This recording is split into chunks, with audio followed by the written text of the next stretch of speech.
Islamabad high court ने cipher case में कहा है कि किसी को पता ही नहीं कि साइफर का मतन क्या है, लेकिन कह रहे हैं कि दुश्मन को फायदा हो गया। सारा केस एक डॉक्यूमेंट के गिर्द घूम रहा है। वो डॉक्यूमेंट भी रिकॉर्ड पर नहीं और उसका मतन भी रिकॉर्ड पर नहीं।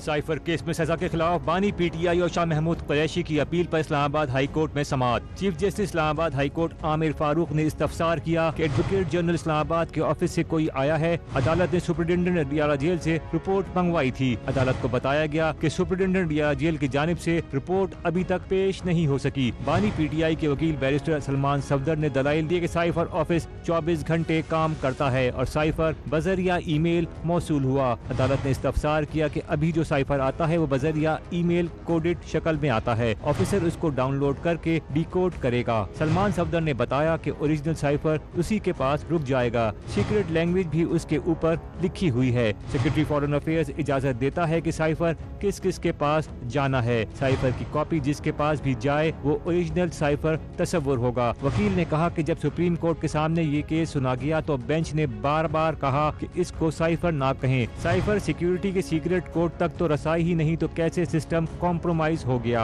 आइडियली प्रोसिक्यूशन का केस ये था कि दफ्तर खारजा से कोई साइफर चोरी करके दुश्मन मुल्क को दे। अदालत ने इस्तफसार किया कि क्या गवाह कह रहा है कि डायरेक्टर जनरल की हिदायत पर साइफर की कॉपी तफ्तीशी अफसर को दी गई। वकील ने कहा कि तफ्तीशी अफसर ने किसी स्टेज पर ये नहीं कहा कि उसे साइफर की कॉपी दी गई। चीफ जस्टिस आमिर फारूक ने कहा कि ये क्रिमिनल केस है जिसका डॉक्यूमेंट रिकॉर्ड पर ही नहीं, डॉक्यूमेंट जिसके गलत इस्तेमाल या ट्विस्ट करने का इल्जाम है उसका मतन रिकॉर्ड पर ही नहीं है। ये सिविल केस नहीं है बल्कि क्रिमिनल केस है और मफरूजों पर नहीं जा सकते और बगैर किसी शक व शुबे के प्रोसिक्यूशन को ये साबित करना है। अदालत ने साइफर केस अपीलों पर मंगल 26 मार्च तक समाअत मुलतवी कर दी।